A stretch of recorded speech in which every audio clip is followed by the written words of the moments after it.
Do you have a problem with Caitlin Clark being left off Team USA? Before you answer that question, Smitty, and I want to ask all the chat to start chiming in here.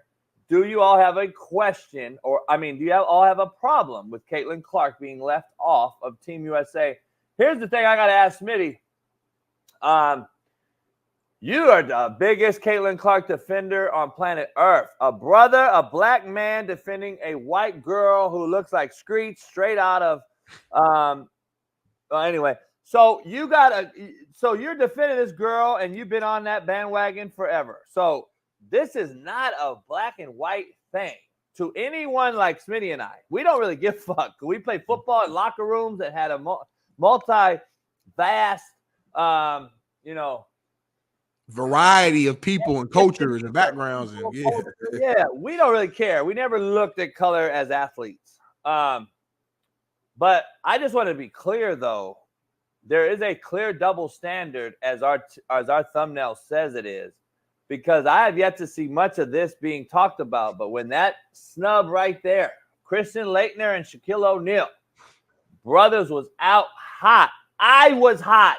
So I was in Smitty's seat right now. I was the white boy wanting Shaq on the team. And why the fuck is this bland-ass Christian Laettner, who can't even dunk, on the fucking dream team with the greatest players of all time?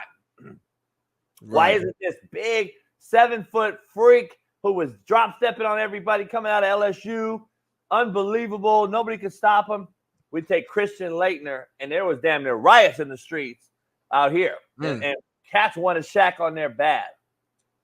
I haven't seen anybody talk about this in that same regard, and I'm wondering why that is, because I can give a shit less. I'm asking us one question. It's a double standard as when we pick and choose what we think is racist or not. And I'm just trying to figure out, it's crazy. Like, a lot of these folks right here picked this team, and a lot of these folks, already have come out and talked that talk. I'm curious your take on this snubbing of 22-year-old Caitlin Clark. And I'm trying to give everybody out there the context in this thing. I'm trying to give you the fair shot at all this, everybody out there, because understand something. She is 22 years old.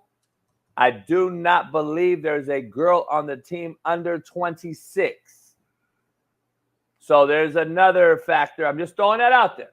So I just want to know that one question. I can give a shit less. You know me. Yeah, no, it's a good question. I just think it's a different situation. I mean, great comparison. I didn't even think about that this weekend, but I just think when you bring up Christian Laettner and you bring up Shaq, it was a clear. I mean, I know Laettner was a beast in college, so I get how big of a deal he was, similar to how Caitlin was a big deal in college as well. But I just, when you look at Shaq and Laettner, and maybe it's hard for me to ignore what Shaq became and what we know Shaq was, but it was a clear-cut better player in Shaq over Christian Laettner, where right here, as much as I love Caitlin Clark, I don't know, like, who are we taking off?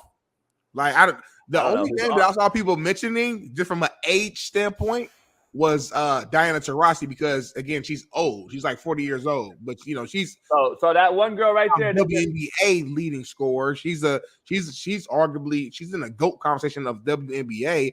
But even if you remove Diana Taurasi, the argument that I have and other people have had, Enrique, and I can't say her last name, I don't want to mess up, but Enrique, who played for the Dallas team, averages over 26 points right now, balling. We're like, if anything, she should be added. She was snubbed because she's actually like hooping at a very high level. To me, the conversation is this: what is the goal? Is the goal to put the best players on this team? If that's the case, Caitlin Clark hasn't earned that yet. If the goal is to try to get as many views as possible on this team, then of course Caitlin Clark should be on the team because she's going to bring in a huge fan base. So to me, it depends on what the goal is. And honestly, I mean, the women have been dominating the Olympics the last, 3, 4, 5, whatever Olympics. So it's like they don't need Caitlin to win this. It's not like, to me, snub is like, oh, this girl been balling out and we left her out. You know what I mean? That's not the case. She's been playing well for a rookie, but she's not one of the 12 best players in the WNBA right now. She is not, and I'm an actual fan, but she's clearly not. Well, I'm reading some facts. I'm reading some stats here online. So can you pull up the names again, Smith, Bailey? The Chelsea Gray broad hasn't played a game yet. She hasn't played all year long. Okay, so listen, I understand if it's from the past, then that's what the Olympics are already picked. If it's from the past, then I don't understand. There's not an argument at all. And I don't understand. Then it should never have been brought up. Like if it's about what you've done and what you've already done as a pro, then this is her first month in the league. Right. I don't know the criteria. I do know that Brittany Griner wouldn't be on any fucking team of America that I picked because what we went through and lost for her, and now we're representing her on the American side. To me, it's crazy. When we got Caitlin Clark right here in Iowa, the heart of the heartland, who is like the fucking number one draw in all of women's sports. I'm looking at it opposite though, like with the Brittany Griner situation. I'm looking at it like you damn sure better be on the team and represent after what we did to get you back over here. Like you better go out here. I'm looking at it like the opposite way. Yeah, that standpoint, but putting her on it to me is like the slap in the face. I get your standpoint as American. Yeah, you're gonna go represent, but then it's like a backhanded slap to all of us. Like, wait up, why is she representing our ass? Like. Because you're down there 7 foot, JB. This is a meritocracy that we live in. We trying to go out there and win. We all think about the Olympics that I do appreciate is that it don't matter if you black, white, green, blue, orange. We all kind of come together for that moment, that brief moment. When we be wanting Team USA to win. Smitty, I think it's a privilege to be on this roster, and I don't believe Brittany Griner should have that privilege. That's period. That's what I believe. That's my take. I don't believe she deserves that privilege or has earned that privilege. That's a privilege, dog. It's not a right. It's not a right. Well, she earned it from her play. But if you're just talking about the situation, her getting locked up, then I mean, I can't. That's your opinion. I can't argue with that. Yeah, it's my opinion. I mean, like think about it. Her play, she's definitely earned it though. If you equate that to like a player, like let's say football he's literally being left. There's baseball, football, and basketball players literally left off of Pro Bowl, All-Star, and All-Star games. NBA, All-Star, Major League Baseball, All-Star, and then NFL, Pro Bowl. People who have bet or done something criminal or whatever is left off. They're left off those things, even though we know the player they are. So, like, I'm just confused as to why this is the Olympic. This is like Team USA, Smitty. This is like you're representing this whole thing that now we can argue is up in arms and in many ways. We can argue. We do it on the show every day. We talk about the downfalls and what's happening in this country. And then we put her out there as to me. Our next president likely going to be somebody who just got charged on 34 counts. So, I mean, to me, this is the perfect representation of America. or the guy that's there now whose son is already cracked dragging a broad down the hallway yesterday. Either way, however way you want to go with it. So to me, this is the example. This is what it is. We are an imperfect country that makes mistakes, that give each other second chances. We get charged, we get in and out of jail, but we give people second chances here in America. That's what it is. And to me, that's why Brittany Griner is doing that. She's never been somebody who was just known for getting in trouble. And this was her one situation that that's ever happened in my eye. I haven't seen anything ever happen to her. So I'm not gonna like kill her for this one situation that happened and say she's a bad person. And I'm like, no, there's no evidence that shows any of that. You know what I'm saying? She was very grateful that we got her back over here. And from an on-court standpoint, it's not in a conversation. She's tall as shit, and she's been hooping in the league for years, even from college standpoint. So, listen, like I just think, again, most of us love Caitlin Clark because of what we think she can become and the flashes that she's shown. She had like a 30-point game the other night. She made 7 threes. So we see the flashes of what she can become. But again, she's 22 years old. And as we can see in the women's sport, and not just women's sport, just in sports today, people are playing to their 40 years old. So like, okay, she didn't make it to her first Olympics. She just got drafted a month ago, y'all. She has time to make it to so many Olympics down the road. She didn't make this one. I think she told her coach that they woke up a monster. So, hey, hopefully this will motivate her and inspire her to become even better. And now she'll have this whole offseason to actually get stronger, to improve her shot. And now her sophomore season, I'm expecting to see a much just different Caitlin Clark because she'll have the time to actually develop. It makes actually more sense for her and her game to not be there. And that's me as a fan saying that. Yeah, D. Jones. First of all, I want to be clear. Brittany Griner did not get stuck in Russia. And I'm tired of hearing that she was wrongfully detained. She wasn't wrongfully detained. Law is the law. Law is the law. She wasn't wrongfully detained, though. I'm tired of hearing that take from all people that say wrongfully detained. She wasn't wrongfully detained. And by the way, she is currently, I believe, serving a 26-week domestic violence class because of domestic violence for her wife, against her wife or his wife or whatever the fuck it is. She has a case, Smitty, so she's not all glitter and gold. This broad has a fucking stacked up resume of shit, and we keep defending this shit. Like, this is the thing I'm talking about. I don't want to defend Trump, Biden's son. I ain't defending near one of these motherfuckers. I don't trust none of them. I never will. These crooked pastors, these crooked priests, these crooked politicians. But let's keep it real. We throw Tyreek Hill under the bus when he does whatever he does, and all that shit he does. This girl has hit and beat her fucking wife. She has charges. She has a case pending still. And we just put her on there. So I'm just saying, let's make sure we really dive into all the shit that these people do and call it out on the realest show on planet Earth. We call it out, but let's make sure we reading the articles and stuff, and we got the time. And like I'm just saying, let's make sure because when we just throw stuff out there, let's make sure we saying it right. I don't know. This happened in 2015 from what I'm reading now. I don't know if this stuff has already been handled, if she's still doing, but this happened in 2015. Her and her girl, whatever, got into it. The cops was called in 2015, damn near 10 years ago. So again, maybe she's still dealing with it, but I just want to make sure we gonna call it out. Cool. Let's call it. Here's the thing. Here's the thing about it. You know. Yeah. But did it happen or not? Yeah, it happened. Something happened in 2015. Yeah. But let's be clear. But if we gonna play that game, JB, then damn, we all got some dirt. If that's the case, so like I can call shit out for me, for you, for so if that's the case, none of us deserve anything. If that's the game we gonna play. Hey, I don't have domestic violence, homie. You got something though, I'm sure. But nothing like that. I never did I don't have you ain't got to ever find no dirt on me about any of that type of dumb shit. And let me be clear though. 10 years ago, but not 10 years ago when it was dismissed.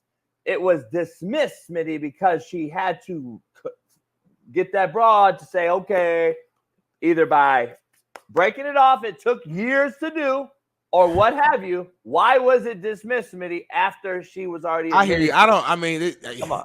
I don't know. Yeah. Two women got into a fight. I mean, come on, JB. Like, I hear what you're saying, but I think we're reaching again to try to like mess her character up to try to prove your point of why she's be on the team. It's like I don't think you like to call a spade a spade. How am I reaching? Is she not a domestic violator or not? There's no reaching, homie. It's fact. It's right there. Her and her girl got into it. Just like I'm sure you grew up and you got into some fights with some dudes. I got into some fights with some dudes. That's what happened. Maybe they didn't call the cops on you or call cops on me, so we didn't get a charge. But it's the same thing. Like, hold on, you steady switching the narrative though. She was married. She was about to get married to another broad. She's married now. That's called domestic violence in America. I know what the title is, baby, but like, come on, it's not the same as like a dude beating up a woman. Yeah, it's not the same now. But you over here, you advocate for this shit all the time on this show. What do you mean? So now two women aren't the same? I advocate for what? For the females, the gay broads, these people playing, having the same rights. I don't have no issue with the same rights either, but it's a domestic violence charge. They're married. They're together. It's the same thing as two dudes. Okay, but you bring that up for what though? To show what? That she's a bad person? She has bad character? I don't know her. I don't know her. But my point is, she got charged. I don't know why we're on this still. She got charged and she did something. She did something. I know why though, because we're just dismissing it that she's on the Olympics representing this country. She not only has one thing, she has another thing. And come on, that's my point. This whole thing is we're putting these folks on here over the broad that you love more than any of them in Caitlin Clark. The biggest draw. Your word that you love using is earned. And so let's use that in this situation. You always say it. She ain't earned it yet. She's not better than any of those players right now, JB. It's that simple. It's not even a conversation. That's what I'm asking. Do you know the criteria? Is that the criteria? I mean, we watch the Olympics and the men's side, and we understand that typically you put the best players on the court. Like I don't know the criteria in this one. That's why we started the show off with we don't know. All I know is it's become a national debate over the last 3 days when she was, they say, snubbed. I'm asking, is she really snubbed? I don't think she's snubbed. Well, I'm saying that's what I'm saying. She might not be snubbed, but if it's the criteria that she's snubbed, does the criteria equal that term? The thing that I saw that people were upset about, and I'm not gonna say the quote directly exactly right, but basically it was a quote that said something along the lines of they're concerned about the Caitlin Clark fans, and I guess like the attention, the negative attention they might bring if Caitlin Clark's on the team, but she's not getting a lot of minutes. Because again, there was arguments that like, okay, Caitlin might get the last spot on the roster, but kind of like Christian Laettner, she ain't gonna really play that much. So now fans will be like, they're gonna be a whole uproar if Caitlin Clark is on the team and sitting on the bench. You know what I'm saying? So I think that was part of allegedly what went into her not getting on the team. So people were like, hold on, like if she's not gonna make the team because she ain't good enough, cool. But don't keep her on the team because we're worried about what her fans might or might not do, which I agree with that take. With that piece of it. So I don't know. So Brittany Griner's fans are cool? Well, yeah, because again, Caitlin Clark has the biggest draw. Like nobody else has that big enough draw to where it's going to be JP. And plus Brittany Griner is going to start and play. So there's no argument there. He's going to play. Well, I'm just saying, I'm looking at this roster. I don't know shit about WNBA, but I know these players. Who's going to fucking hit a three for this team? These are Diana Taurasi, Jewel Lloyd, Kelsey Plum. Kelsey Plum is a knockdown shooter. What are you talking about? I don't know about those. They got a lot of scores on the team, though. AJ Wilson's the best player in the WNBA for the last 2 years. Probably gonna win a third MVP. Brianna Stewart's a fucking beast. Sabrina Ionescu's hooper. Like Sabrina did the 3-point contest with Steph. Sabrina's gonna knock down the third. Like this team is loaded. That's what I'm trying to say. The scores doesn't mean you're a shooter. The game changes. Sabrina, Kelsey Plum. I'm telling you, Sabrina, Kelsey Plum, and Diana Taurasi. The game changes just like the men do. The lines are different. The European game is more implemented in this Team USA. Just because you're a scorer doesn't mean you're a shooter. I just want to be clear. Sabrina is a shooter, and Kelsey Plum is a shooter, and Diana Taurasi is a shooter. This is what I'm trying to explain to you because I know you don't watch it. So I'm just trying to educate you. You don't watch the sport as much as me. Yeah, I don't see. I mean, I know the girl. I know these girls right here, but I don't see a shooter like your girl. If y'all plan on putting money on this, put money on the women. That's all I'm gonna say. Don't you ever, for a hot second, put it on any other country. Team USA women are going to win. I don't know shit about it, like I said, but I do know these girls. Freddie Mac, it's not real hard to realize who those girls are. I'm a sports person, so I think I know who these broads are. And I know these broads right here are scorers. I don't think any of them are a shooter like Smitty's girl, Caitlin Clark. That's my point to this. So I'm just throwing that out there.